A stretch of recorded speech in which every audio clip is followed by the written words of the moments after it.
David, I got a question for you. Yes, sir. What is more important, your work or your children? Work. Next question. Nah, man. Easy question. Easy answer. Family. Number one, always. Well, God, number one. Family, number two. Everything else, a distant third. Yeah, man. This is a great conversation that we have, Jim Sheils. The book Family Board Meeting. We both have read and implemented it, and we dive into this topic of family, putting that first as a priority, and it's a really really good conversation.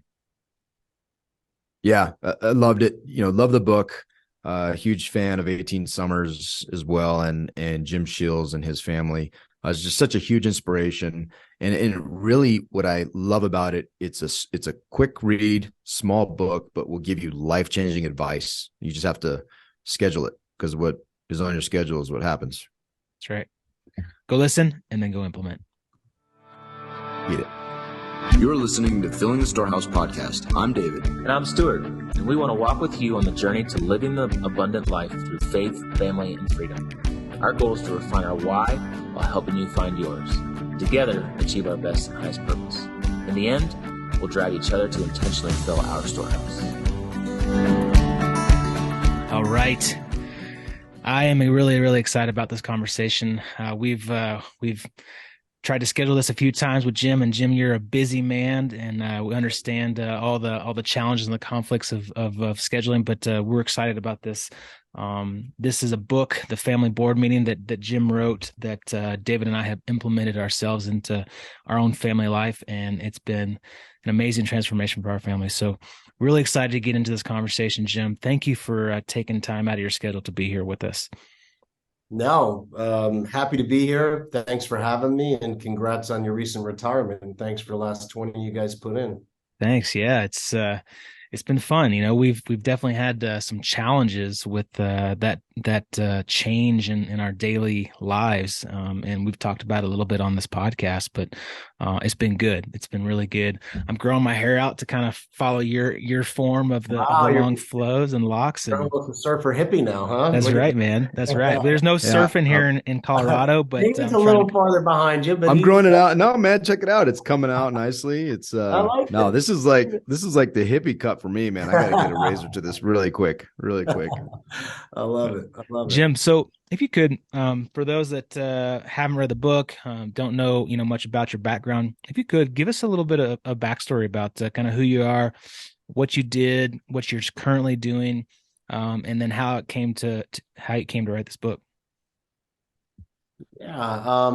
First of all, I just want to make clear, even though I try to support families, I'm not a psychologist. I'm not a PhD in this or that. I'm just a entrepreneur dad of five that just wanted to have family life different and make the most of it. And that really happened about 12 years ago. I had a pretty you hit these points of critical and you just can't be the same person. I'm sure there's probably times in the service you guys went to that. And for my points of critical, there was a point in my life where I was reviving my real estate investment company from near extinction from the '08 meltdown. I was in the process of adopting my two oldest sons, and I'm now have five children. But part of my story is becoming an instant family with my wife and adopting her two young sons to help them overcome some real terrible things they had to go through, unfortunately. And I was also been just approved to donate a kidney to my father. So I'm not a veteran, but I donated a kidney to one. So There you go. so that's my claim for you guys. I haven't done what you guys have done, but that was my big support, I think. And when you hit those things, when you're growing a business and growing your family and you've gone through miscarriages, I donated the kidney to my father. I just couldn't look at family life the same ever again. I think you hit a point of critical and you're just not the same person, and that's not a bad thing either. I think I became a better person, a more aware person, and someone that appreciated the time we have and realized that it is fleeting. It's not guaranteed. And, you guys would know that only too well, unfortunately. So I wanted to make sure that we could find solutions that weren't as complicated as we made the problem. And I started to really, from my own story of sharing, of stepping into this instant family, becoming a dad for a busy entrepreneur of a 7 and 5-year-old, man, I wanted to get this right. I wanted to do this right. I wanted to have the family life my dad wanted to provide for us, but he couldn't, but also with the quality time. And I put some things into practice that were simple, repetitive, and they got great results. I mean, incredible results. And that's what really got me in front of a lot of entrepreneur crowds with a message I was uncomfortable sharing. I didn't want to share it, to be honest. It was not natural forte to talk about deeper relational things for a North Jersey kid. It just wasn't in my DNA. But I'm glad I did, because what I did is I found that, I want us all to be successful in business, but I want to be successful at home. And if I could help uncover some simple pathways and guides and strategies to help people do that, then I felt on purpose. And so I think with the book, the principles that I share are so powerful, so easy to understand, so easy to put to work and see real results. That's why I wrote the book, because I felt that people couldn't get you 100% of the way there, but I could get you 80% of the way there by putting some of these into practice. Well, yeah, and I love that, Jim, because I think most of us, especially those that are high performing, whether you're military, you're entrepreneurial, you're running hard. I think most of us sit between 0 and 10%. And so 80% is a hugely significant jump, and nobody's ever going to be, we talk about this in our mastermind all the time. We have this wheel, and there's a 10 on it, the 100%. Yeah. And I'll tell you, I never want to hit 100%, because that means I've achieved some level of content, or I guess some level of, I don't want to get better. Right. And so that 10 is always elusive. That 100% is always elusive, but continually growing and growing and growing and pushing it further to be better, I think is such an awesome thing. And I love the intentionality of the book, and it's been very transformative for both Stu and I. And as we go forward in our mastermind, pushing your message, it just transforms things. And I'm just kind of curious, what have you seen as the biggest barrier? What causes, what is the biggest excuse that men are using? And I say men, but it's real. My wife's reading the book right now, but it's, what is the biggest barrier that causes people to say, well, I just can't take this step? Because it's not, these things are not hard, right? The book it's not impossible. It doesn't require a ton of money. It's very achievable. So what keeps us from doing it? Yeah. One of the biggest things, I'll start with the most simple, is that which we schedule gets done. And, this is about scheduling quality time individually with the people you love. It really is that simple. I mean, I hate to give the paper napkin breakdown of my book, but that's what it's about. And look, could you guys imagine in your service, if you were planning for a special operation and you weren't scheduling your practice time, you weren't scheduling your strategy sessions? Like, man, that's going to be a failed mission.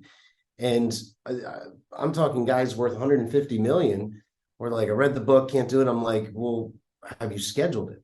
Well, no, I haven't scheduled. Why? I feel impersonal putting it on the calendar.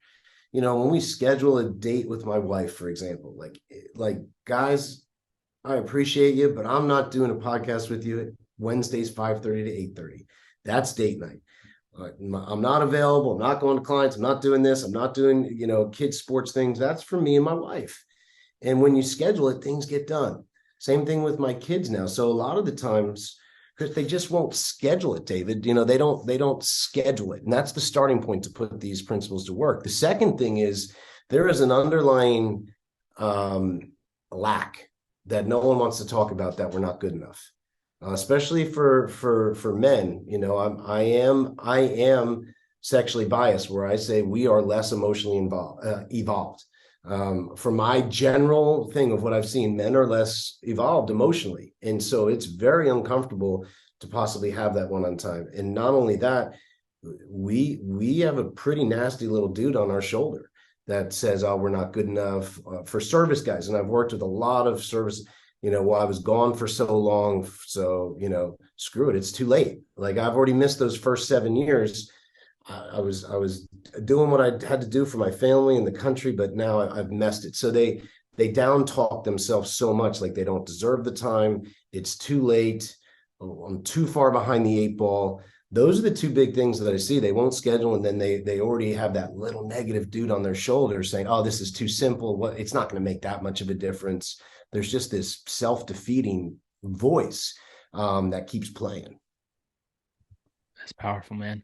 Yeah, we had a guest on our podcast early on that said something that has stuck with us ever since. He said that you can tell the most important things in your life by looking at your calendar and your checkbook. And if you aren't putting things on your calendar that are important to you, that you're not prioritizing, it's not a priority. And so David and I have done exactly what you're talking about here. We've put date nights on the calendar with our spouses. We put the board meetings and the date nights with our kids on the calendar, putting exercise and mental health time, all the morning routines, all that stuff is on the calendar, and you prioritize it and you follow it, and it makes a huge difference in your daily life, in your daily routine, if you have stuff on the calendar and following it. I'm curious. Go ahead. I call them rhythms. Yeah, I love music. If you guys love music, we call them rhythms in our house, and I talk about that in the book. Well, rhythms, your favorite songs, whatever they are, you listen to that drum beat. That drum beat keeps the rhythm of the good song, bump, bump, bump, bump, bump, bump, bump. And these things we're talking about are simple rhythms. They keep the harmony in your life if you'll make them and stick with them. And some people say, "Oh, I set these rhythms." You go to date night every Wednesday, 5:30, 8:30. That sounds bland and boring and routine. It's the opposite. It's you plan a day every quarter with each of your kids. That's going to get bland, boring, and routine. My oldest son is 19 now. He still says, "Man, I appreciate how dad takes one-on-one time." That's from a 19-year-old. That's cool. So it doesn't take away freedom or excitement. It adds it. Yeah, that's really cool.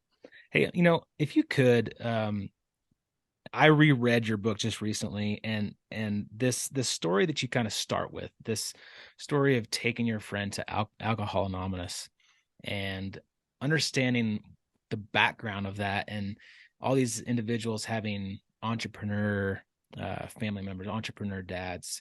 Can you give us a little background about that and the story behind that? Because I think it's so powerful, for those of us leaving military, going to an entrepreneur world. You can just get into this cycle of working all the time, bringing work home nonstop. Like there's something there that you hit on in the beginning of this book that is really, really powerful.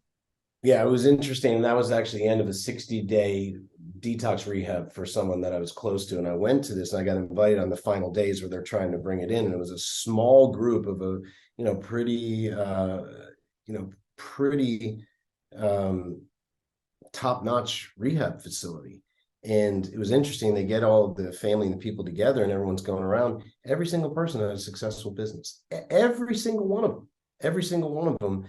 And the way that they were talking, and they're trying to talk about there is no substitute for quality time. Well, I remember the head counselor, and there's some arguments. They're not showing responsibility for their lack of presence, and what I saw was this really strange wheel that I wasn't around, but I've made the money to be able to pay for this expensive rehab. Do you see which came first, the chicken or the egg? Then? Yeah, right. Well, if we couldn't afford this, but what was the big cause of this? And no one wants to talk about this. So there is an integration here that needs to be done. Yes, you got to provide for your family, but presence is just as important. Consistency is just as important. And if I've learned anything, and I've worked with some really sad cases, some of them my closest friends, that have gone to the route of addiction and overdose, they were given an ATM card without accountability or anyone overseeing it. And that's a really bad combination. So I think that what I've learned is not private schools, not fancy rehabs or institutions. I mean, there's no substitute for quality time. When we want to try to hedge the risks of our children, and we all have some pretty scary concerns, But consistent quality time is one of the best offenses and defenses I've seen, and I've worked with thousands of families now. Yeah, you hit on two things that I want to reemphasize. So the calendar piece, right? One of the things that we talk about quite a bit is this idea that it's sterile. It's in your calendar, so it's sterile, right? And my question always back is, okay, well, that's cool. This month I've had 4 dates with my wife. How many have you had? Exactly. 0. Okay. How many times have you dated your kid? 0. That's interesting. So I would rather there be an appearance of sterile or scheduling or not spontaneous, it's not being the lack of spontaneity, but actually doing it is much more important. And that's to your point of being present, right? That there's this, we need to get past the idea because you're not doing it now.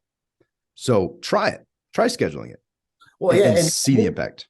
And especially for your military, I mean, you guys know better than anyone. I mean, there's certain precisions that they create effectiveness. Like for me, every Wednesday, 5:30 to 8:30. Look, I am a fire red ADD entrepreneur, and I'll mess it up. If we're first of all, we're trying to switch it every week.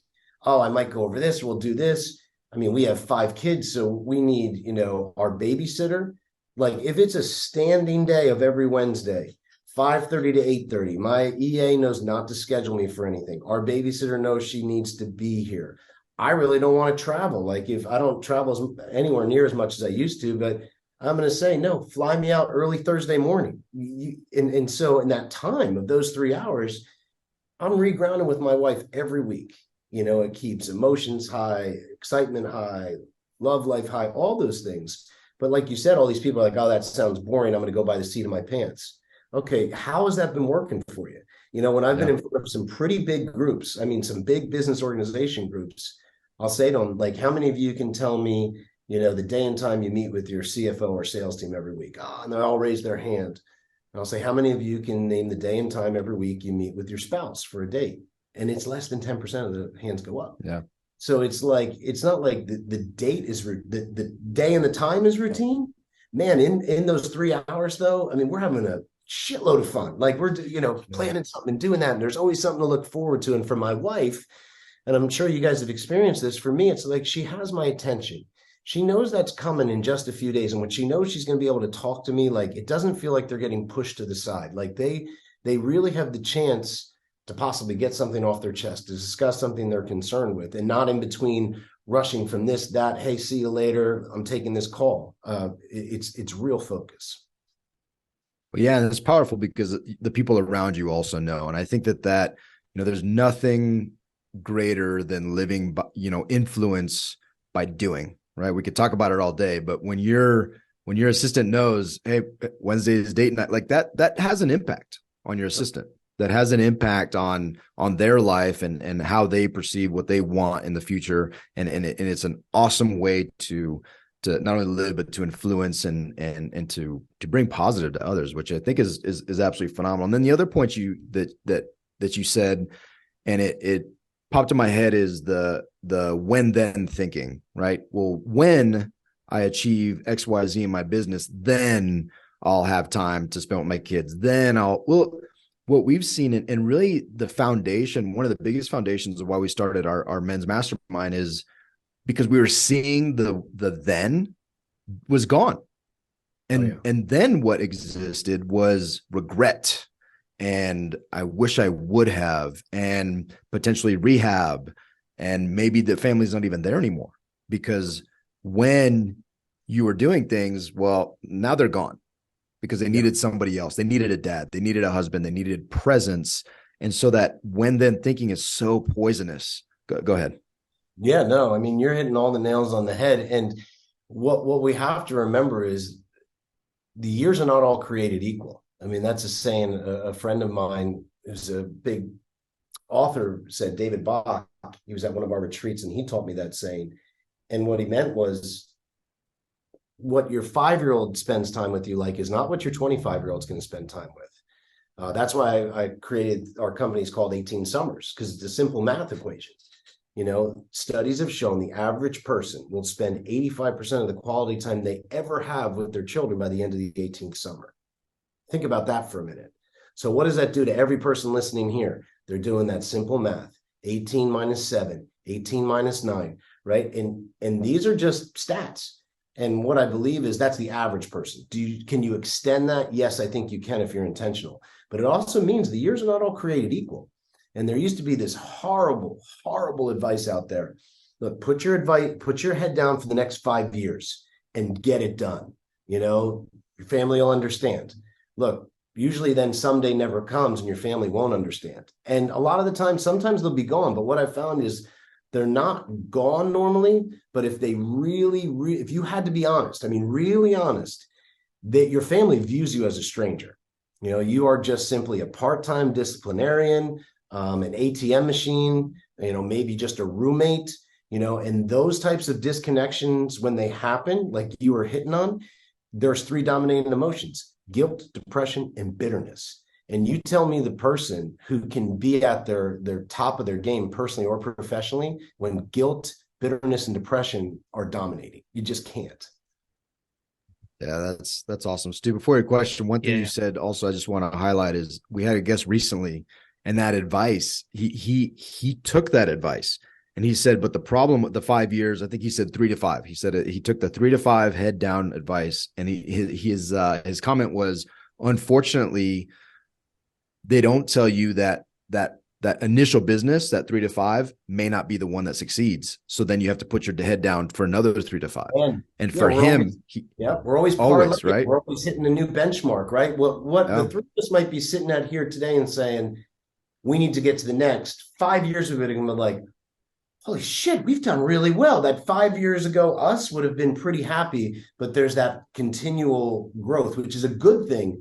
But also, if it's coming at the cost of saying, look, I can't have a weekly date night and I can't spend a day a quarter with my kids because I got to put my head down, there is something out of whack there. If you can't implement rhythms into your growth, I think that's completely out of whack, and regret will be absolutely dominating. Yeah, and we've seen it, and we saw ourselves going there. As we were kind of finishing up our Navy careers, we were heads down focused on building our own real estate business. And I was up at 4 a.m., 4 to 6 a.m. working on the real estate business. Then I go to my Navy job, and I wasn't focused on my Navy job. I wasn't giving the time and effort to my Navy sailors that I was leading because I was so busy trying to build this business on the side. I'd go do that for, all day long. I'd come home, I'd spend a little time with my family, have dinner, play with them for a little bit, and then I'd go right back to being on my phone, answering emails, taking phone calls, raising capital, till midnight. I wasn't giving any time to my wife. I wasn't giving any time, true time, like quality time, like you talk about in the book. And I saw myself just slowly growing apart from my family. And I had this this mentor of ours gave us this exercise to, hey, look at what you're doing now. Visualize what your life looks like in 5 to 10 years if you don't change anything. And I saw my wife and I just going apart and being roommates and living separate lives. She was doing her own thing. I was doing my own thing. And I have friends that this has happened to. They've been married for 15 years and they just grew apart, didn't have anything in common.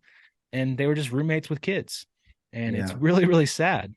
It is. It's really sad. And I think that you hit on an important thing. One of the principles I talk about in the book is intermittent tech fasting.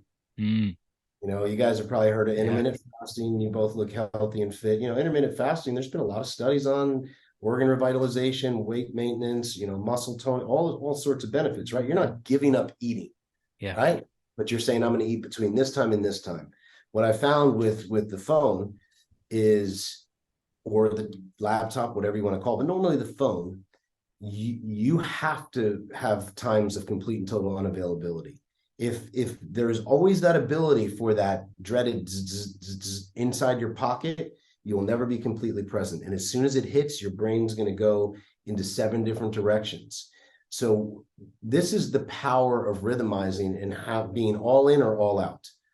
I'm half in. I'm playing with my kids, but I have the phone at the park. Or you're at neither place, right? You're all in or you're all out. I'm going to take calls. I'm not available to, right now, I'm taking it from my home office. I can't play with my kids. I'm on with you guys.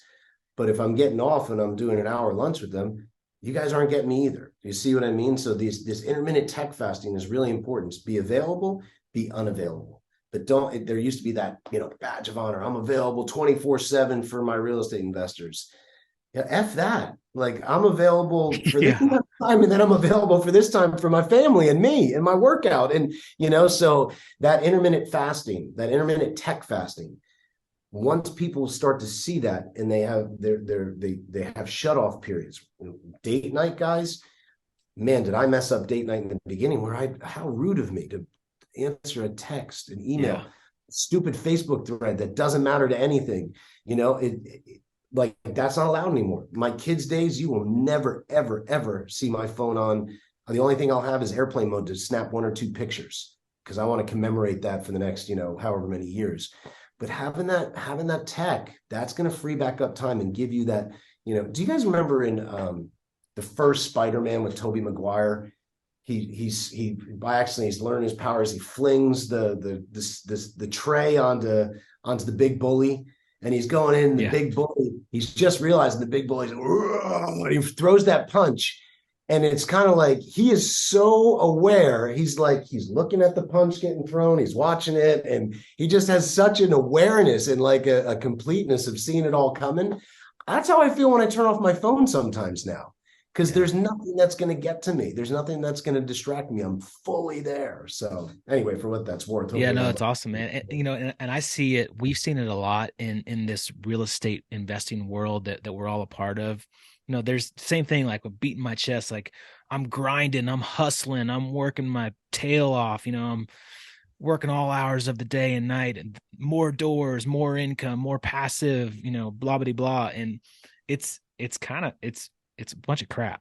Like, it's a bunch of crap. And there's a lot of it out there, unfortunately. And so, along with you, we're trying to change this message of it's not the most important thing in your life, right? No. Providing super important. I mean, there is a primal thing of, we want to provide for our family, we want to protect our family.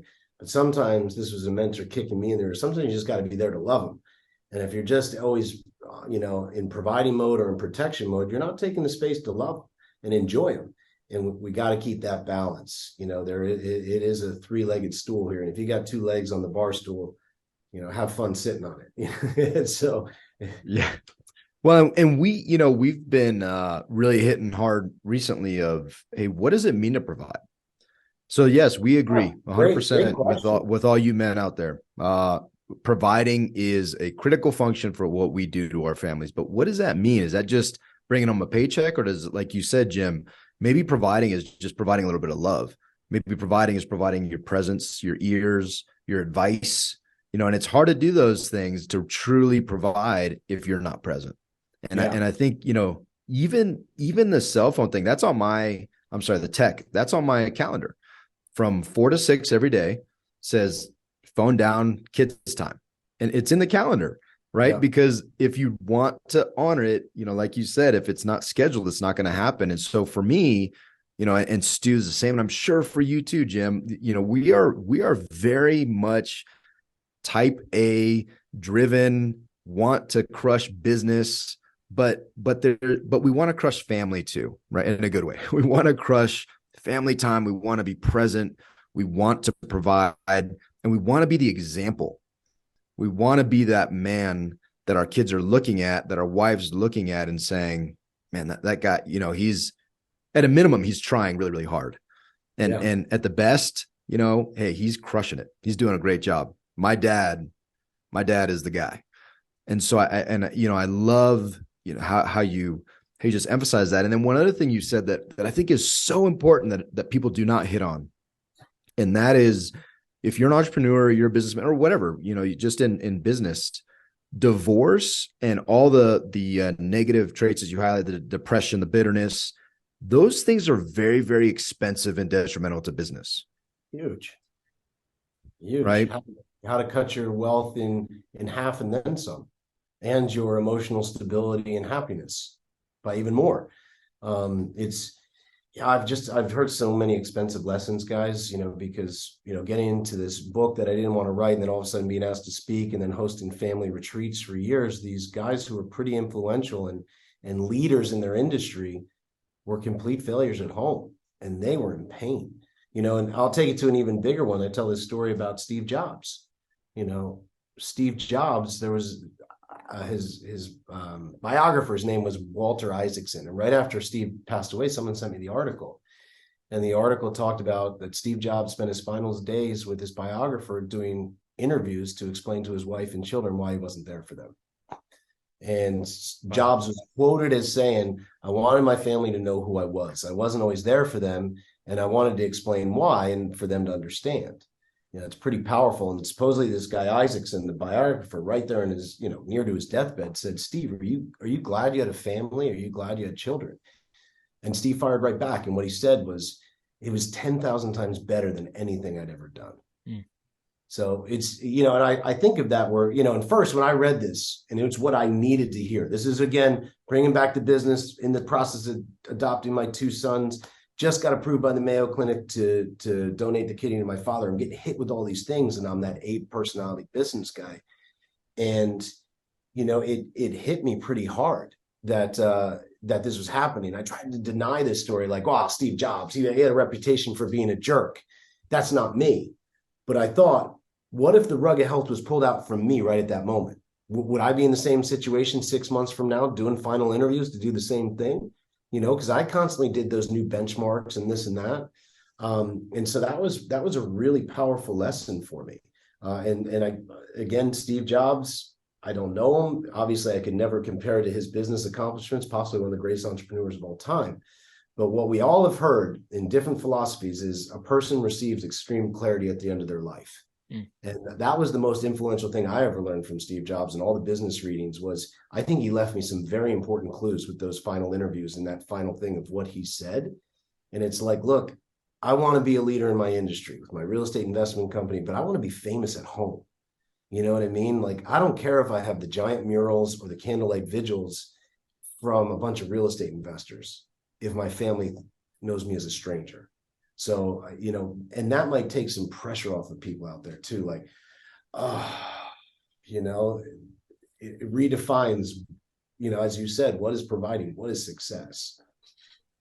Well, what's cool is you mentioned the vigils, and I think the vigils that you're going to have are going to be a bunch of dudes and a bunch of men and women who your book open their eyes to a different level of intentionality with family that changed their lives more than any real estate deal ever could.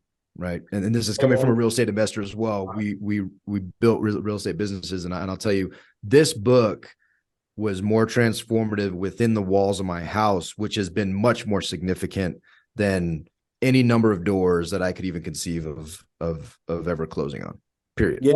Yeah. And I man, I really appreciate that. And if that happens, like, happy man, like, stamp that. I'm good. Well, good. You'll be dead, so it doesn't matter. All right, I'll be dead, and I'll be high-fiving from the other side. But it's like, that's great for me. And on the other case, look, here's all I can tell you. And this is where it's like you got to be yourself on this, because I didn't want to write this book. I didn't know that it would go viral. It was very uncomfortable. I mean, you guys see the things I'm writing about. I don't know what a perfect family looks like. I would have no idea. We're not a perfect family. We didn't come from perfection. The things we had to overcome. It's not about perfection. It's about bridging our imperfections, making the most of the time. But I got to tell you guys, with this book, like what you guys are doing with your mastermind, and you're showing your true self, your whole self, you are going to attract more real estate. It just happens. As long as you're doing it in integrity, within not some clickbait shit. Like, I didn't want to write this book, and it wasn't like, oh, I'm going to write this and it's going to have, I just said this could really help families. My real estate business has grown because of this book. Never my intention, never thought. In fact, most people said, oh, you can either go with this book or real estate. I said, well, I don't know. The book came out of my real estate rights and wrongs now. And so my whole point of this is, don't be afraid to be yourself. Don't be afraid to do what you're doing in the mastermind, because you could share something that's going to help people, and then it comes back to you. I've gotten some incredible trips and experiences from this book now. I've teamed up with some people to do bigger real estate deals that hold my values. Like, I'm about value-based decision. If I don't want to introduce you to my wife and children, I don't really want to work with you. I'm at that stage in my life. Life's too short.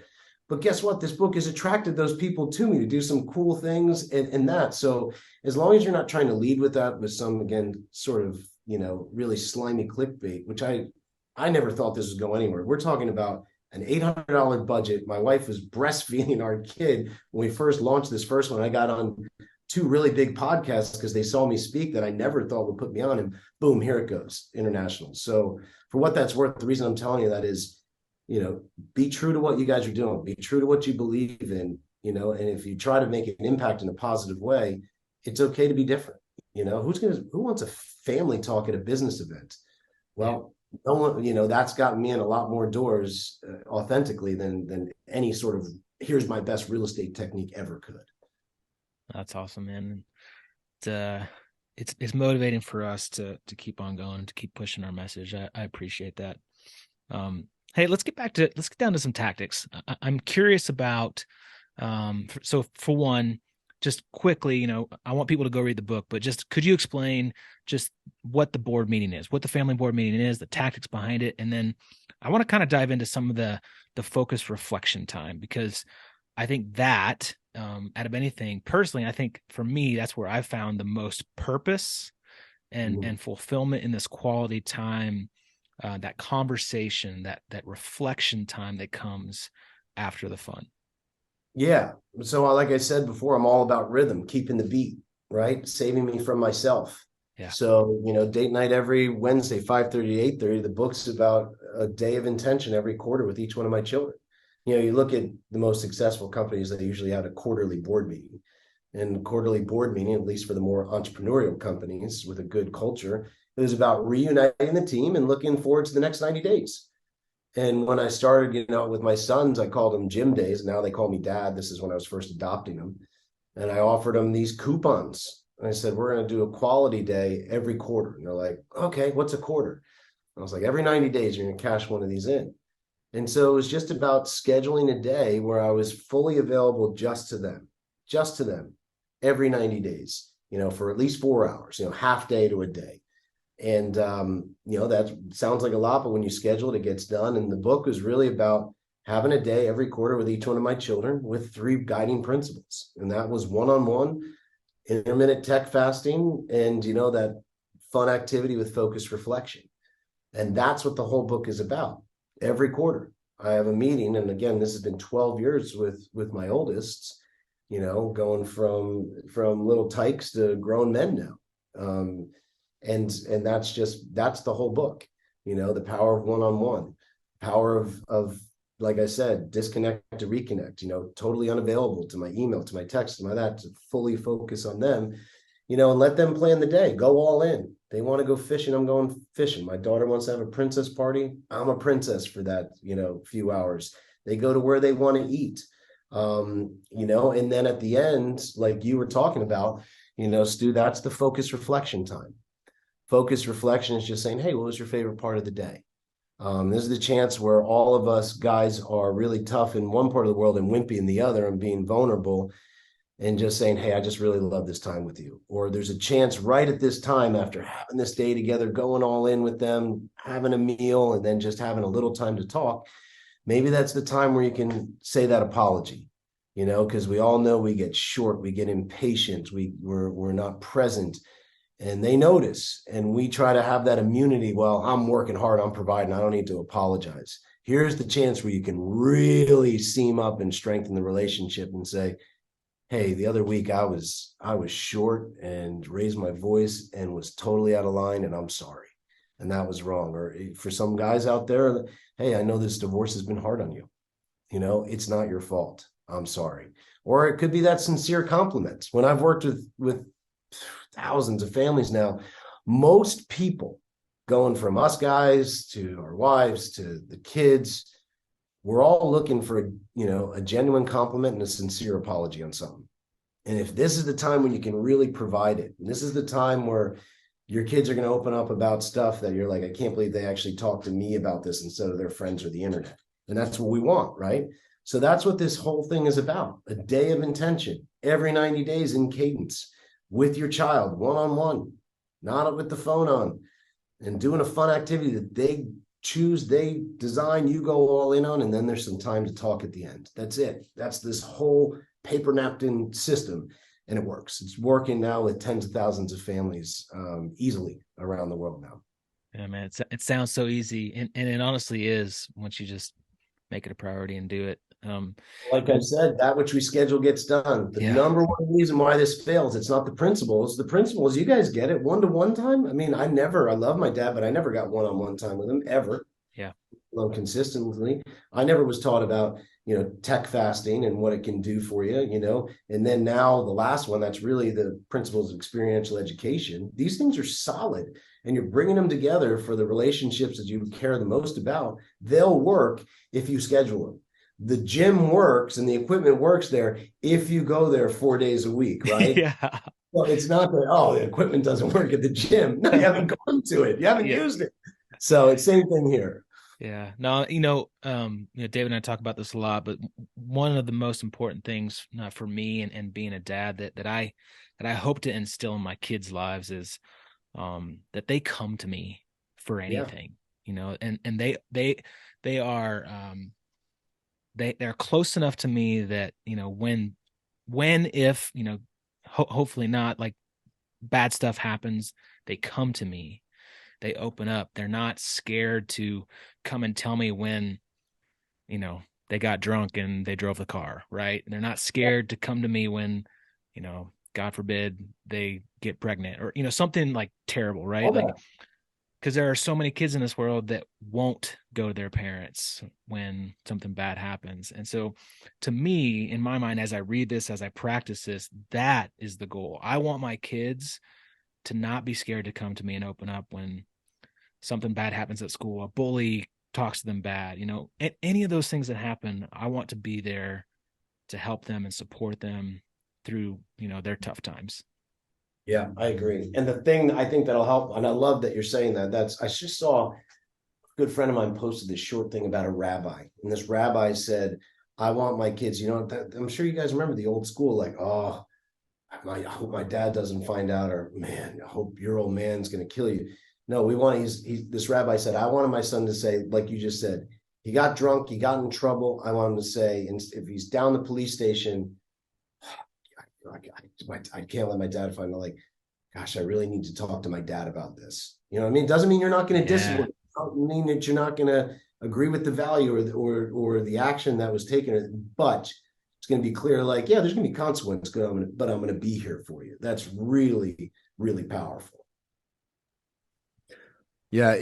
Jim, something that keeps popping in my head as we're talking too is the fact that, we are responsible for, and we are actively, whether you're intentional about it or not, we're raising adults.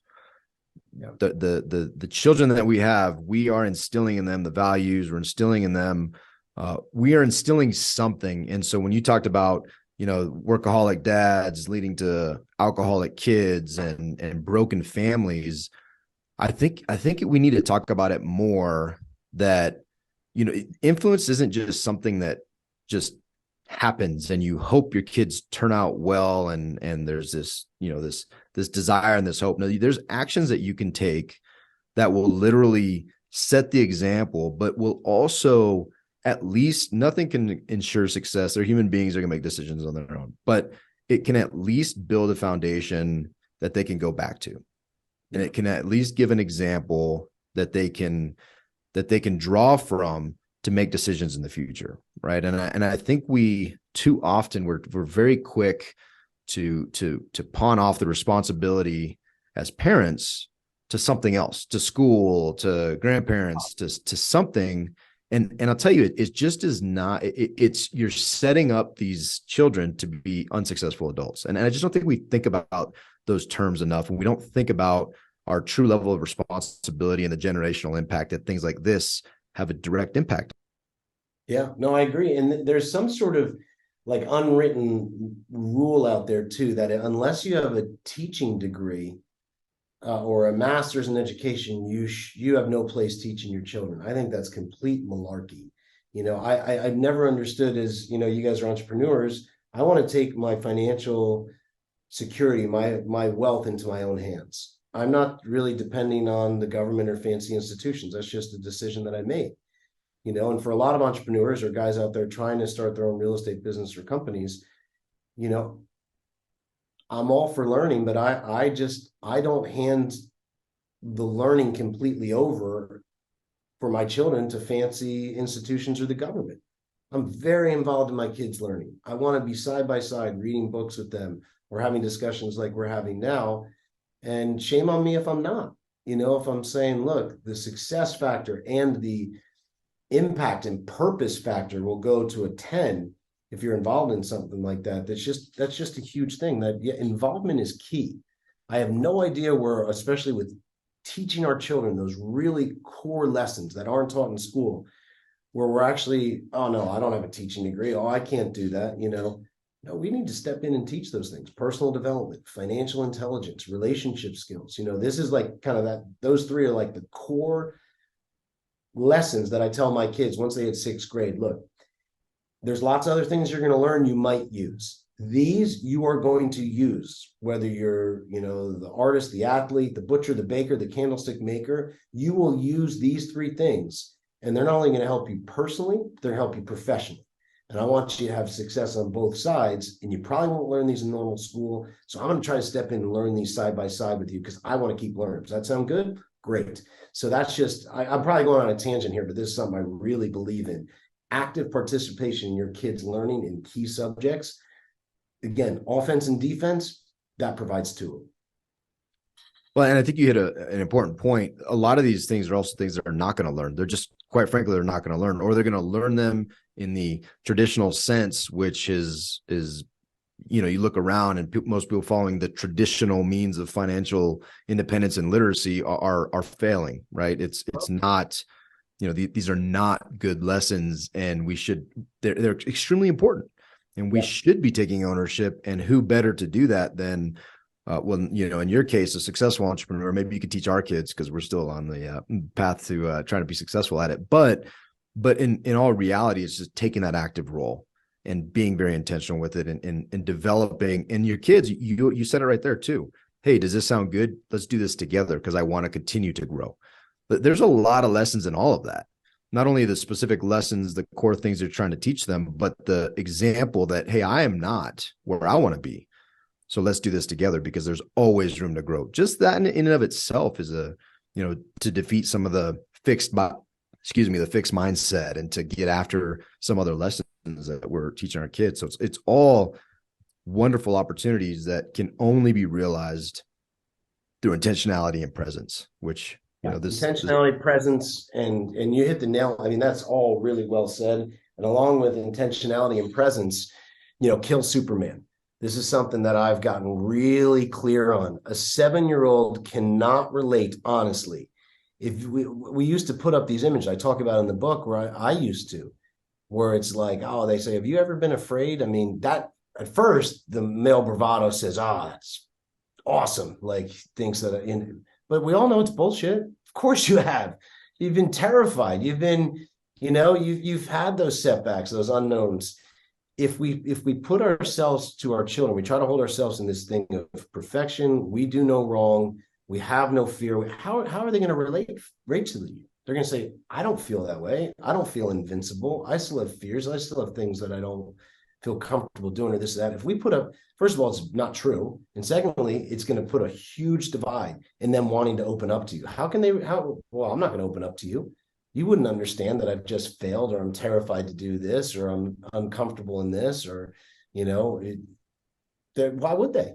And that's been a major lesson for me and a lot of people that I've worked with, and some people that have gone through really hard family things.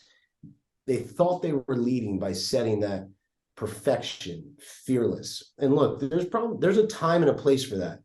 You got in combat, yeah, but in everyday life, that's not going to mesh. You know what I mean? So that's something, don't aim for perfection. Talk about your real estate failures. My sons know when I've screwed up a deal, like, ah, shit, this didn't go the way I thought it was, and we're behind on that. And hey, we've put in money into this deal. These things haven't closed yet, so we're in a cash crunch right now, guys. Like, I got to wait for things to come back. I'm very honest with my kids. Doesn't matter if you're what level you're at, but everyone that I know still has these ebbs and flows of cash flow and reserves, and this deal going right, this deal going wrong. I tell my kids this. In fact, my two oldest, we have our, meeting with our CFO every Thursday. I let them sit in. They're going to hear honestly what's going right, what's going wrong. And I will say, hey, I screwed this up.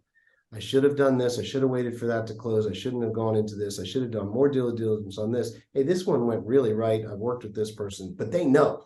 And that way they have a feel. Because also imagine as an entrepreneur, guys, if we're only showing our highlight real estate deals and they start going into it and they're like, man, I'm nothing like mom or dad. Like, they only had these highlighted deals and we hit all these other ones from them. They're going to know it's part of the game, So it's really important to just, lay it all out on the table and let them see it, because that's how they're going to get reality.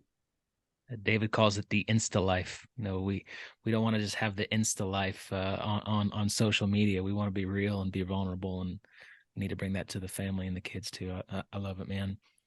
Jim, we could probably talk for another hour, but I know we both have schedules we got to get to. I don't want to miss all the things that you're doing. If you could just tell our audience about. We talked about your book a lot, but I know you have some courses. You have another book coming. You speak. Where can all of our listeners go and find out more about you and what you're doing? Yeah, the family board meeting you can find on Amazon. No problem. There's also an Audible version if people like Audible. It's a nice short book. That's why I made it for us ADD entrepreneurs. It's got some good meat though, so don't worry. It's not a long read.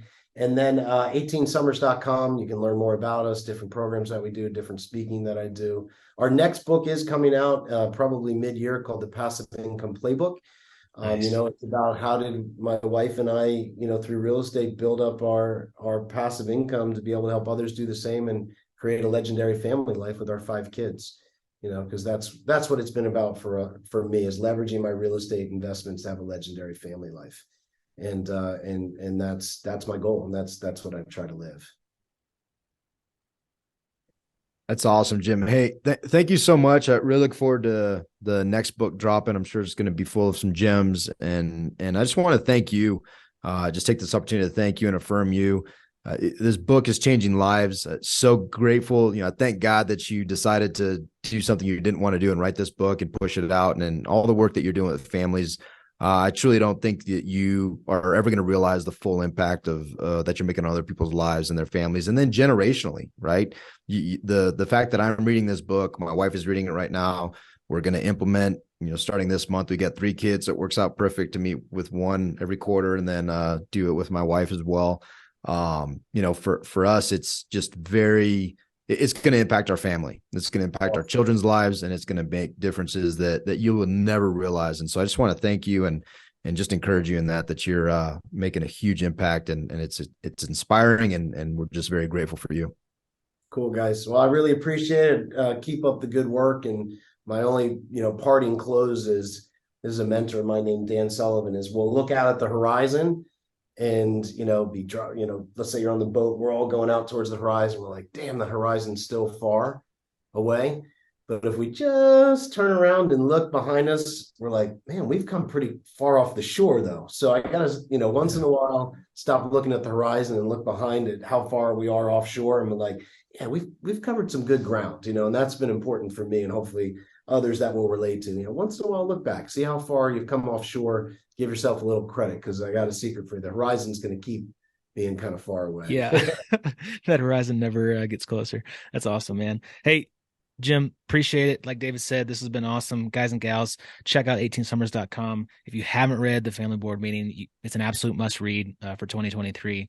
Get it, read it, implement it, start doing those with your family. It's important. We'll put the links in the show notes. If you like this, share it. Tell somebody about 18 Summers, the book, screenshot it, share it, tag us and tag Jim. And most important, go fill the storehouse. Yeah. Thanks, Jim. Thanks, friends. Make it a great day. See ya. See ya. Awesome, awesome episode. Absolutely love chatting with Jim and just the family board meeting.